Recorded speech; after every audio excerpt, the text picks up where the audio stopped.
Hai semuanya, balik lagi bareng gue Patrick dan kali ini gue pengen ngobrolin atau ngasih opini kali ya mengenai trailer dari film Siksa Neraka. Ini salah satu film yang akan rilis sebentar lagi dan kalau ngomongin trailer film ini, kemarin tuh pas gue nonton gue sambil ngeliatin kolom komentarnya karena gue rasa ini akan sangat menarik ya dan ternyata ya emang benar gitu. Kalau ngomongin dari sisi komentar, yang pertama kan pasti ada hubungannya dengan politik ya, itu menurut gue itu udah standar banget. Terus kemarin tuh yang unik, gue baca tentang kalau misalkan udah ada 1 juta yang nonton film ini, jadinya tuh 1 juta orang telah ke neraka. Itu juga menurut gue lucu ya. Walaupun dari sisi genre di film ini kan genrenya bukan genre komedi gitu, tapi serius banget, dimana dari sisi plot tentang 4 kakak beradik yang dalam perjalanan mereka menuju desa seberang tuh hanyut di sungai. Dan tiba-tiba mereka terbangun di neraka di mana saling mencari satu sama lain ya. Kurang lebih itu sih dari sisi plotnya. Cuma yang menarik buat gue adalah umur mereka, di mana di sini kan kelihatannya tuh masih remaja atau enggak ya 20-an awal gitu. Kalau dilihat dari trailernya ya. Soalnya di kepala gue sebelum ada trailer ataupun promosional gambarnya ya, itu yang ada di kepala gue bayangannya ya bapak-bapak yang udah menuju 50 tahunan dengan latar belakang ya yang udah emang benar-benar jelas ya kalau tanda-tanda akan masuk neraka gitu.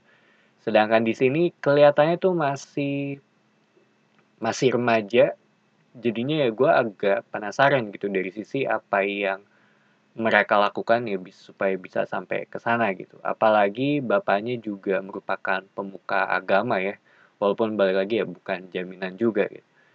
Dan satu hal yang cukup menarik juga, ini kan settingnya di desa ya, dimana harusnya tuh lebih konservatif dibandingkan dengan kota, jadi nilai nilai adat yang ada di sana juga umumnya kan lebih kuat ya. Jadinya akan unik sih untuk melihat dari sisi ininya, serta konflik batin juga ya dari sisi orang tuanya di mana dia sebagai pemuka agama sedangkan anaknya ya memiliki sisi yang lain gitu. Secara topik ya menurut gue ini sih ya dekat dengan kita gitu. Siapa sih yang nggak kenal dengan konsep surga dan neraka?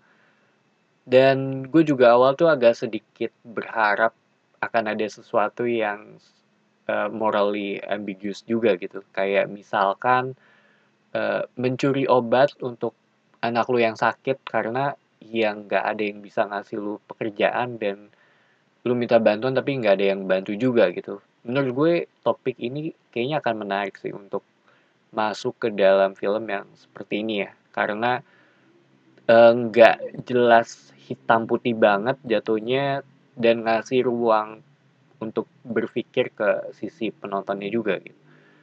Dan gue juga penasaran sih akan seperti apa ya. Tapi feeling gue kayaknya di akhir tuh akan ada yang balik ke balik lagi ke bumi ya sebagai sebagai saksi sih dari apa yang udah dia lalui selama di neraka. Dan kalau ngomongin dari sisi CGI ya ini buat film Indonesia sih menurut gue cukup oke sih. Masih enak untuk dilihat. Durasi filmnya juga udah keluar ya, sekitar 98 menitan, ya 1,5 jaman lah kurang lebih. Dan tanggal rilisnya juga udah keluar di 14 Desember 2023 gitu, jadi sebentar lagi ya. Dan itu aja opini singkat gue mengenai trailer Siksa Neraka. Thank you for watching, it's me Patrick signing off.